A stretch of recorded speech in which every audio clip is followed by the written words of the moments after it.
Hello everybody, and so today I'm going to be doing something a little bit different. Today I'm going to be doing a history what if. I know my channel is Galaxy Gaming, but I wrote this what if a while ago and have just never used it, and I finally decided, you know what, it'd be cool to see what everyone else thought. So this is just like a little test. If this does well, I might start posting more what ifs. If you guys like what ifs, and if it doesn't go well, I might just go back to gaming and post a what if once every couple weeks or months. But if this does do really well, then I will post more frequently, and I'll probably end up switching out one of my videos per week as a what if instead of a gaming. So I'll have one gaming and one what if a week. Alright, so let's get into this. What if Columbus never discovered the Americas?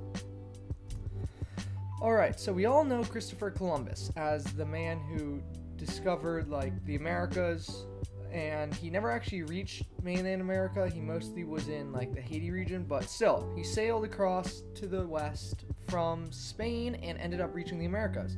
But in this what-if scenario, that doesn't happen. So, we start off with Columbus needing money. Columbus needs money, and in order to get that, he has to go ask the king and queen. Unfortunately, they say no.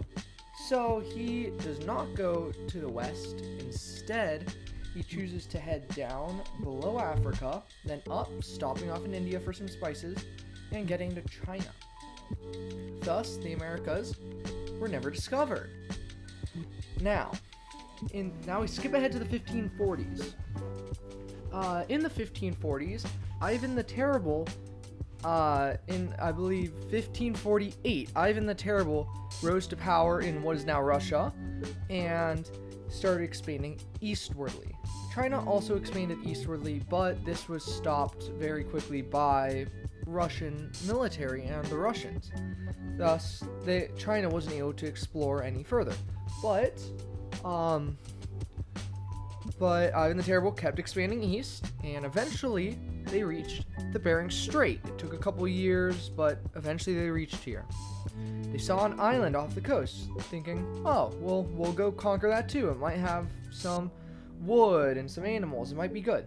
So they head to this island, and pretty soon they see another island, even further east.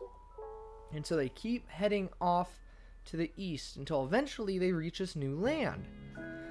Now this land, this isn't an island. They can see that. This land is not surrounded by water. There's just as much as they can see. It goes on and on. They can't see where it ends. There's snow, but obviously this doesn't faze them as if from Russia. They already deal with snow a lot. So they think, you know what? We need to send someone back to tell the Russians what we found. And we need to keep exploring. So they sent out more parties to the east, and they kept exploring to the east, but they sent back a couple parties back west in order to tell the Russian government, hey, look what we found. We found this really cool new land. So we continue. As they head east, they start expanding more southern and even more eastern, eventually reaching Canada and then spreading throughout what is known as Canada. And what they find amazes them. They find this huge area of land, bigger than anything they'd ever expected over here. And there's almost no one here. There are natives, but the natives are, some of the natives are friendly, some of them are not friendly and treat them with hostility, but they keep going. They commit lots of genocides. They kill lots of natives, and they bring diseases with them, which also kill lots and lots of natives. This is wiping out the entire native population everywhere they go. But they also find lots of money and fur. Now, China has heard this. It's been a couple years, but China finally has heard that Russia discovered this new land to the east, and that since they weren't able to move east, they weren't able to do it. They weren't able to get up there and find it with them. So they're kind of alone in this. So they start sending out ships. Of course, some other governments have heard about this, including Japan and India. But the only problem is that India is still ruled by Britain, by Great Britain. It's still part of the British Empire. So And the British are thinking, you know what? No, it's not worth the effort. We don't know how far around to the west this is. And by the time we go all the way around to the east, all of our ships, all our people will have died. We wouldn't have a lot of strength. We won't be able to make a settlement or anything if we head all the way around to the east, because it sounds like it's really, really far. So, ultimately, China is the only country to send out ships. The reason Japan doesn't send out any ships is because Japan is a very isolationist society. It mostly only interacts with China and sometimes Russia and the Korean Peninsula, but for the most part, they don't talk to anyone. They do talk to people, but they don't trade with anyone. They stay on their island, and that's it. So China sends out their ships heading east and southeast, eventually reaching the Americas. Now, the Russians, over the past couple of years, have expanded dramatically into what is now the United States and all the way over towards eastern Canada, finding all this new land, all this stuff, and so eventually China also arrives, and after landing in like central South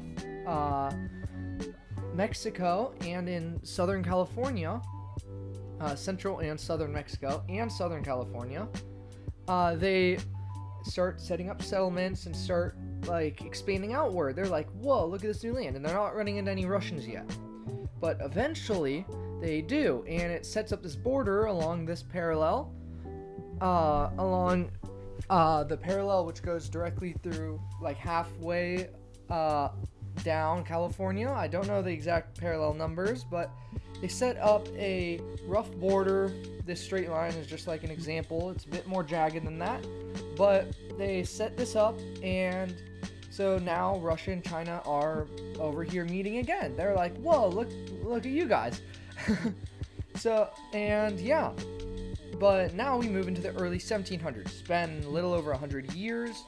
There has been lots of progression with this place. The border has changed a little bit, but for the most part, it's right around the same place. And China starts moving south. See, Russia was more expansionist back when it first discovered the Americas. It was just rushing out, trying to find as much as possible. But China decided to be a little bit more laid back.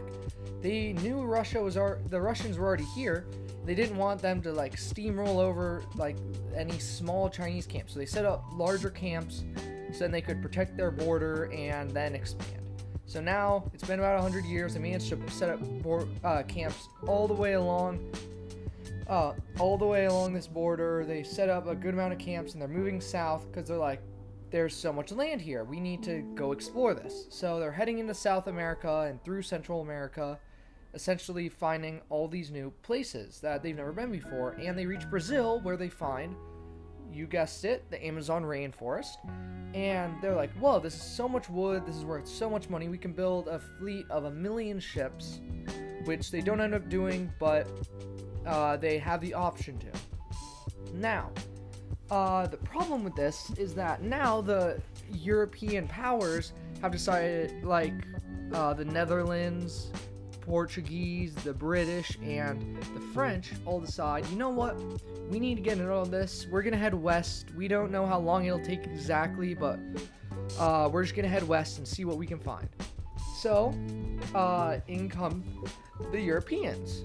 Now, because of how far away Greenland is from Canada, even when island hopping, the Russians never quite get there, meaning that Greenland is uninhabited other than its Viking towns, its Nordic towns. So that gives that gives Britain a place to stay. So Britain takes over Greenland, which ultimately gives them a large portion more land, but they aren't able to set up anywhere else.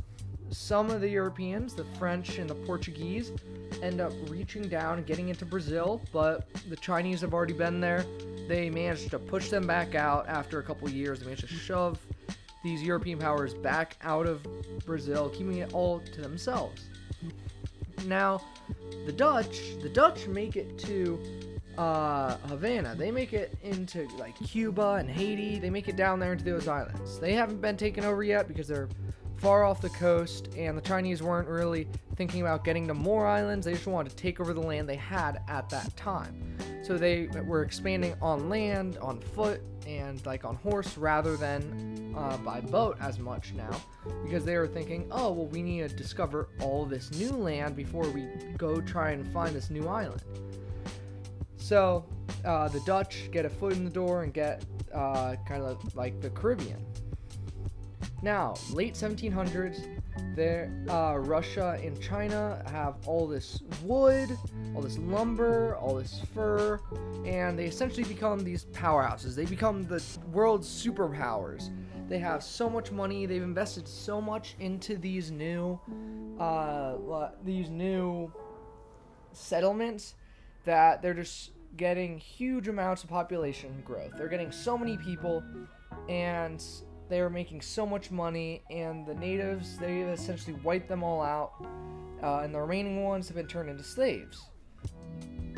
And honestly, now these two countries are starting to see each other as enemies. They're starting to see each other as a rival to like their domination of the world, essentially.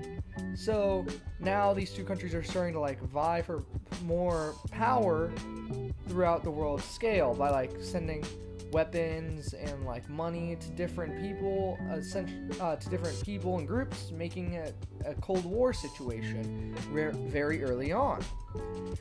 Now in the 1850s, we get revolutions along the Americas, and also in the USSR there are some revolutions, but those get shut down very fast. In the Americas, their revolutions managed to pick up a little bit of steam, but are also shut down fairly quickly because of Russia's and China's military presence there. Since Russia and China both took over this area, they knew that, our governments are so far away, we're probably going to get some revolution, and also these are too important for us to lose. These huge settlements are too important for us to lose.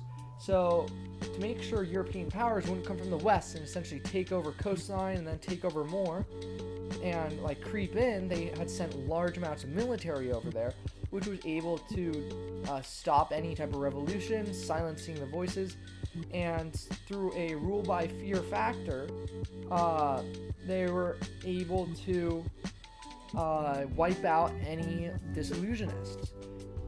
Even though they disagreed on the world stage, they used scarily similar tactics here, making sure that no one would stand up for fear of punishment of some kind for them or their family or anyone else.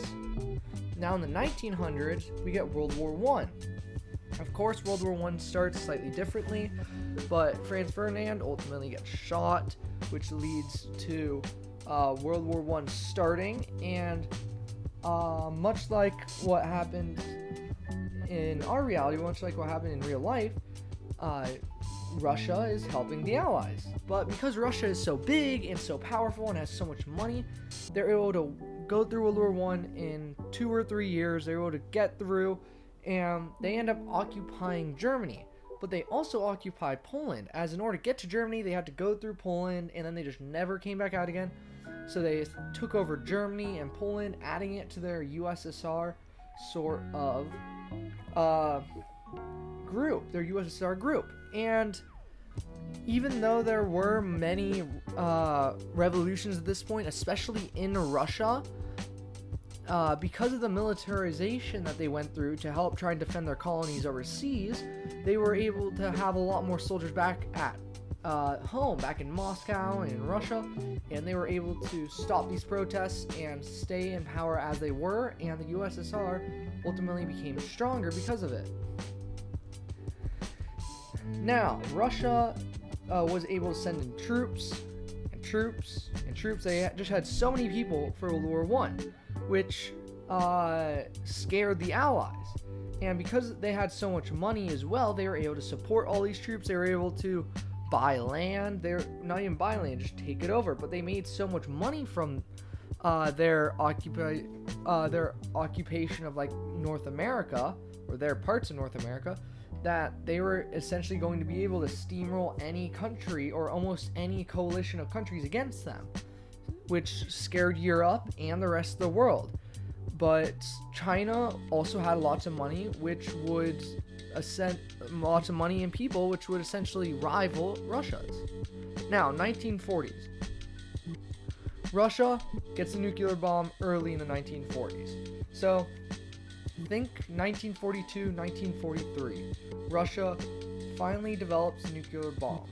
Even though they developed it earlier than they had developed it in real life, this was because they had so much more time and money and effort and people they could put into it. They had such a large population, they could essentially had